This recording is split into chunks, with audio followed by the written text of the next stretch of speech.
চতুর্থ শ্রেণীর প্রিয় শিক্ষার্থীরা, আশা করি তোমরা সকলেই ভালো আছো। শিক্ষার্থীরা, এই ক্লাসটিতে আমরা আলোচনা করব তোমাদের বাংলাদেশ ও বিশ্ব পরিচয়ের দ্বিতীয় অধ্যায়টি থেকে। আর শিক্ষার্থীরা, আমরা আগের 3টি ক্লাসের মাধ্যমে আলোচনা করেছিলাম তোমাদের প্রথম অধ্যায়টি থেকে। আমি তোমাদেরকে ওই ক্লাসগুলোর মাধ্যমে এই প্রথম অধ্যায়ের যে ছক, কাজ এবং প্রশ্নগুলো দেওয়া হয়েছিল, এই প্রতিটি ছক, প্রশ্ন এবং কাজগুলোর সমাধান দেখিয়েছিলাম। তাই শিক্ষার্থীরা, তোমরা যদি আগের ক্লাসগুলো না দেখে থাকো তাহলে প্রথমে আগের ক্লাসগুলো দেখে নিবে।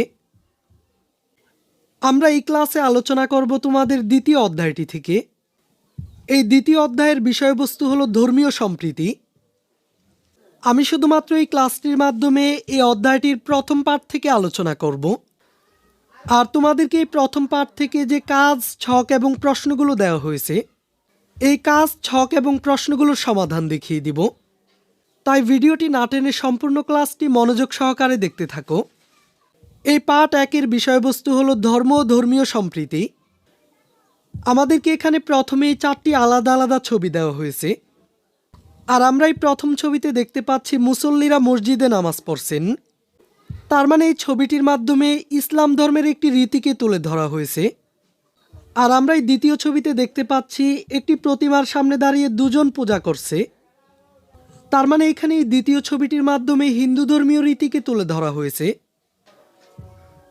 এরপর আমরা এই তৃতীয় ছবিতে দেখতে পাচ্ছি দুজন ছেলে মেয়ে একটি বুদ্ধ মূর্তির সামনে দাঁড়িয়ে প্রার্থনা করছে। তার মানে এখানে এই ছবিটির মাধ্যমে বুদ্ধ ধর্মীয় রীতিকে তুলে ধরা হয়েছে। আর সবশেষে আমরা এই 4 নং ছবিটিতে খ্রিস্ট ধর্মীয় রীতির প্রার্থনা করার দৃশ্য দেখতে পাচ্ছি। এখন এই ছবিগুলোর আলোকে আমাদেরকে কয়ের কাজটিতে বলা হয়েছে ছবিগুলো পর্যবেক্ষণ করে অভিজ্ঞতার আলোকে কোন ছবি কোন ধর্মের তা নিচের শূন্যস্থানগুলোতে লেখো। তার মানে এখানে আমাদের কাজটি হচ্ছে উপরের ছবিগুলো পর্যবেক্ষণ করে এই ছবিগুলোর মধ্যে কোন ছবিটি কোন ধর্মের তা নিচের খালি জায়গায় লিখতে হবে। আমাদেরকে এই প্রথম ঘরের খালি জায়গায় লিখতে হবে প্রথম ছবিটি কোন ধর্মের। এরপর এই দ্বিতীয় ঘরের খালি জায়গায় লিখতে হবে দ্বিতীয় ছবিটি কোন ধর্মের। একইভাবে তৃতীয় ঘরের খালি জায়গায় লিখতে হবে তৃতীয় ছবিটি কোন ধর্মের। আর সবশেষে আমাদেরকে এই চতুর্থ ঘরের খালি জায়গায় লিখতে হবে চতুর্থ ছবিটি কোন ধর্মের। তো শিক্ষার্থীরা, চলো আমরা দেখে নেই কোন ছবিটি কোন ধর্মের। শিক্ষার্থীরা, আমরা কিন্তু ইতোমধ্যেই বুঝতে পেরেছি এই প্রথম ছবিটি হচ্ছে ইসলাম ধর্মের। তার মানে ছবি 1-এর খালি জায়গায় লিখতে পারো তোমরা ইসলাম ধর্ম। এরপর এই দ্বিতীয় ছবিটি ছিল হিন্দু ধর্মের, তাই তোমরা এই দ্বিতীয় ছবির খালি জায়গায় লিখতে পারো হিন্দু ধর্ম। একইভাবে এখানে এই তৃতীয় ছবিটি হচ্ছে বুদ্ধ ধর্মের, তাই তোমরা এই খালি জায়গায় লিখতে পারো বৌদ্ধ ধর্ম। আর এখানে সবশেষ 4 নং ছবিটিতে খ্রিস্ট ধর্মের প্রার্থনার দৃশ্য দেওয়া হয়েছিল, তাই তোমরা এখানে এই খালি ঘরে লিখতে পারো খ্রিস্ট ধর্ম। তো শিক্ষার্থীরা, কোন ছবিটি কোন ধর্মের তা কিন্তু আমরা দেখে নিলাম। এরপর এখানে একটি গল্প দেওয়া হয়েছে। শালনা বাজারে ইকবাল, গোবিন্দ, রোজারিও এবং শ্যামল বড়ুয়া ছোটোখাটো ব্যবসার সঙ্গে যুক্ত। তারা 4 বন্ধু মিলে সমাজে বিভিন্ন কল্যাণমূলক কাজ করে থাকেন। এবার পবিত্র রমজান মাসে অসহায় মানুষদের 5 টাকা ইফতারি দেওয়ার সিদ্ধান্ত নেন। আর ইকবাল বলেন, এই কাজের মাধ্যমে সমাজে অসহায়দের প্রতি মমত্ববোধ জেগে ওঠে। আমরা এই কাজের মাধ্যমে সম্প্রীতি ও সহনশীলতার বার্তা দিতে চাই। আর গোবিন্দ বলেন, সব ধর্মেই তো মানুষের সেবার কথা বলা হয়েছে। সমাজে শান্তিপূর্ণ সহাবস্থানের এই উদ্যোগে নিজেকে সম্পৃক্ত করতে পেরে ভালো লাগছে। আর রোজারিও বলেন, যে কোনো ভালো কাজে সামিল হতে পারাটাই ভাগ্যের ব্যাপার, মানব সেবাই বড় সেবা। আর সবশেষে শ্যামল বড়ুয়া বলেন, এসব কাজের মাধ্যমে সবার মাঝে ভ্রাতৃত্ববোধ গড়ে ওঠে। সমাজে বিভিন্ন ধর্মের মানুষের মধ্যে শান্তি প্রতিষ্ঠার জন্য ধর্মীয় সম্প্রীতি খুবই প্রয়োজন। এলাকার দিনমজুর রহমত আলী 5 টাকায় ইফতারি পেয়ে অনেক খুশি। 4 বন্ধুর এমন প্রশংসিত উদ্যোগ এলাকায় ব্যাপক সাড়া জাগায়। এখন এই গল্পটির আলোকে ক্ষয়ের কাজটিতে বলা হয়েছে উপরের গল্পটি পড়ে ধর্মীয় সম্প্রীতির গুরুত্ব সম্পর্কে 4টি বাক্য লেখো। তো শিক্ষার্থীরা, আমরা কিন্তু এই গল্পটির মাধ্যমে ধর্মীয় সম্প্রীতির গুরুত্ব এবং প্রয়োজন বুঝতে পারলাম। এখন আমাদেরকে ধর্মীয় সম্প্রীতির গুরুত্ব সম্পর্কে 4টি বাক্য এই নিচের খালি জায়গাগুলোতে লিখতে হবে। তো শিক্ষার্থীরা, চলো আমরা এই ক্ষয়ের কাজটিরও সমাধান দেখে নিই। আমাদেরকে বলা হয়েছিল গল্পটি পড়ে ধর্মীয় সম্প্রীতির গুরুত্ব সম্পর্কে 4টি বাক্য লেখার জন্য। ধর্মীয় সম্প্রীতির গুরুত্ব সম্পর্কে প্রথম বাক্যটি হলো, ধর্মীয় সম্প্রীতির মাধ্যমে সমাজে অসহায়দের প্রতি মমত্ববোধ ও সহনশীলতার বার্তা দেওয়া যায়। আর দ্বিতীয় বাক্যটি হলো, ধর্মীয় সম্প্রীতির মাধ্যমে সব ধর্মের মানুষের সেবার মাধ্যমে সমাজে শান্তিপূর্ণ সহাবস্থান বজায় থাকে। তৃতীয় বাক্যটি হলো, ধর্মীয় সম্প্রীতি সবার মাঝে ভ্রাতৃত্ববোধ গড়ে তোলে এবং মানব সেবার সুযোগ তৈরি করে। আর সবশেষ চতুর্থ বাক্যটি হলো, সমাজে বিভিন্ন ধর্মের মানুষের মধ্যে শান্তি প্রতিষ্ঠার জন্য ধর্মীয় সম্প্রীতি খুবই প্রয়োজন। তো শিক্ষার্থীরা, আমরা কিন্তু ধর্মীয় সম্প্রীতির গুরুত্ব সম্পর্কে 4টি বাক্য দেখে নিলাম। এখন চলো আমরা পরবর্তী গয়ের কাজটি দেখে নিই। এখানে গয়ের কাজটিতে বলা হয়েছে, নিচের বাক্যগুলো পড়ি এবং এই বিবৃতিগুলোর সাথে একমত হলে পাশে টিক চিহ্ন দেই, আর যদি একমত না হই তাহলে আমার মতামত লিখি। তো শিক্ষার্থীরা, এখানে নিচের এই ছকটির মাধ্যমে ধর্মীয় সম্প্রীতি সম্পর্কে কয়েকটি বিবৃতি দেওয়া হয়েছে। আর বলা হয়েছে, আমরা যদি এই বিবৃতিগুলোর সাথে একমত হই তাহলে এই পাশের ঘরগুলোতে টিক চিহ্ন দেই, আর যদি কোনো বিবৃতির সাথে একমত না হই তাহলে এই মতামতের ঘরে মতামত লিখি। তো শিক্ষার্থীরা, চলো আমরা এই গয়ের কাজটিরও সমাধান দেখে নিই। প্রথমে আমাদেরকে নিচের বিবৃতিগুলো পড়তে হবে।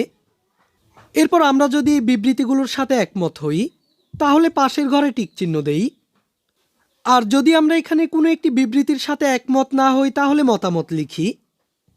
এখানে প্রথম বিবৃতিটি হলো, ধর্মীয় সম্প্রীতির মাধ্যমে পারস্পরিক সুসম্পর্ক গড়ে ওঠে।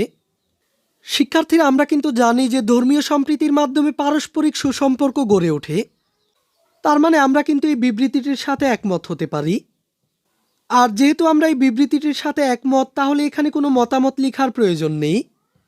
আমরা যেসব বিবৃতির সঙ্গে একমত নই সেগুলোর ক্ষেত্রে আমরা মতামত লিখব। এরপর দ্বিতীয় বিবৃতিটি হলো, ধর্ম নিয়ে বাড়াবাড়ি সমাজে বিশৃঙ্খলা সৃষ্টি করে না। শিক্ষার্থীরা, আমরা কিন্তু জানি যে ধর্ম নিয়ে বাড়াবাড়ি সমাজে বিশৃঙ্খলা সৃষ্টি করে। তার মানে আমরা কিন্তু এই বিবৃতির সাথে একমত নই। আর যেহেতু আমরা এই বিবৃতিটির সাথে একমত নই, সেক্ষেত্রে আমাদের মতামত হলো, ধর্ম নিয়ে বাড়াবাড়ি সমাজে অস্থিরতা ও বিশৃঙ্খলা সৃষ্টি করে। আর পরবর্তী তৃতীয় বিবৃতিটি হলো, ধর্মবর্ণ নির্বিশেষে সকলের সহাবস্থানের মাধ্যমে সমাজের উন্নয়ন হয়। তো শিক্ষার্থীরা, আমরা কিন্তু জানি যে ধর্মবর্ণ নির্বিশেষে সকলের সহাবস্থানের মাধ্যমে যে কোনো সমাজেই উন্নয়ন হয়। তার মানে আমরা কিন্তু এই বিবৃতিটির সাথে একমত হতে পারি। আর পরবর্তী বিবৃতিটি হলো, ধর্মীয় সম্প্রীতির মধ্য দিয়ে সহযোগিতার মনোভাব তৈরি হয়।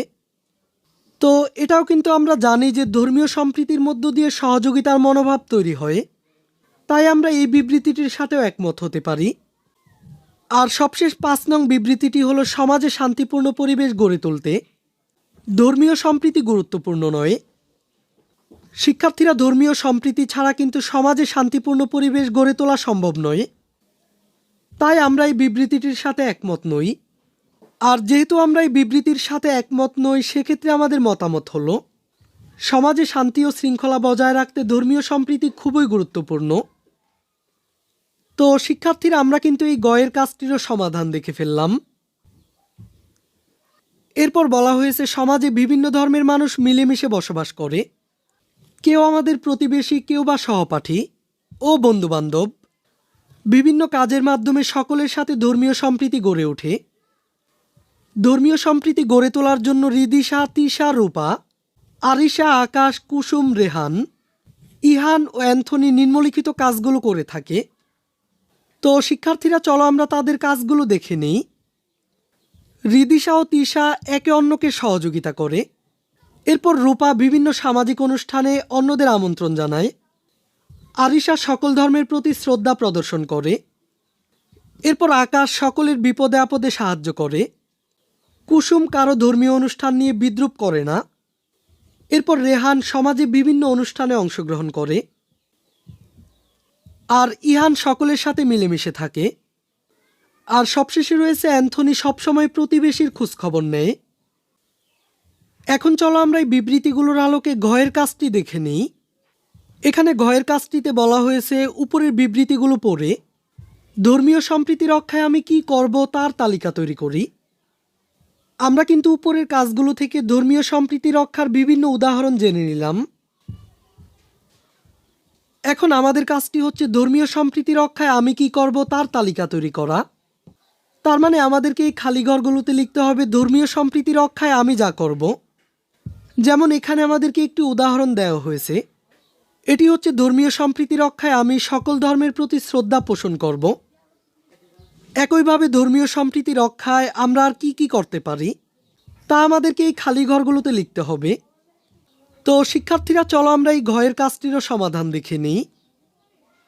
তোমরা ধর্মীয় সম্প্রীতি রক্ষায় যা যা করতে পারো তার তালিকা নিচে দেওয়া হলো। ধর্মীয় সম্প্রীতি রক্ষায় আমি যা করব, ধর্মীয় সম্প্রীতি রক্ষায় সকল ধর্মের প্রতি শ্রদ্ধা পোষণ করব, আর ধর্মীয় সম্প্রীতি রক্ষায় আমাদের উচিত কারো ধর্মীয় অনুষ্ঠান নিয়ে বিদ্রূপ না করা এবং একে অন্যকে সহযোগিতা করা। এরপর ধর্মীয় সম্প্রীতি রক্ষায় কারো ধর্মীয় অনুভূতিতে আঘাত দেওয়া যাবে না। আর সবশেষ ধর্মীয় সম্প্রীতি রক্ষায় সমাজে সকল ধর্মের মানুষের সাথে শান্তি ও সৌহার্দ্য বজায় রেখে বসবাস করতে হবে। তো শিক্ষার্থীরা, আমরা দেখে নিলাম ধর্মীয় সম্প্রীতি রক্ষায় আমরা কি কি করতে পারি। তো শিক্ষার্থীরা, আমরা পার্ট 1-এর সবশেষ ঘয়ের কাজটিরও সমাধান দেখে ফেললাম। এই ক্লাসটিতে এই পর্যন্তই। আমরা পরবর্তী ক্লাসে আলোচনা করব অধ্যায় 2-এর পার্ট 2 থেকে। এই ক্লাসটি তোমাদের কাছে ভালো লেগে থাকলে ভিডিওটিতে একটি লাইক দিয়ে দাও। আর শিক্ষার্থীরা, পরবর্তী ক্লাসটি পাওয়ার জন্য এই চ্যানেলটিকে এখনই সাবস্ক্রাইব করে রাখো।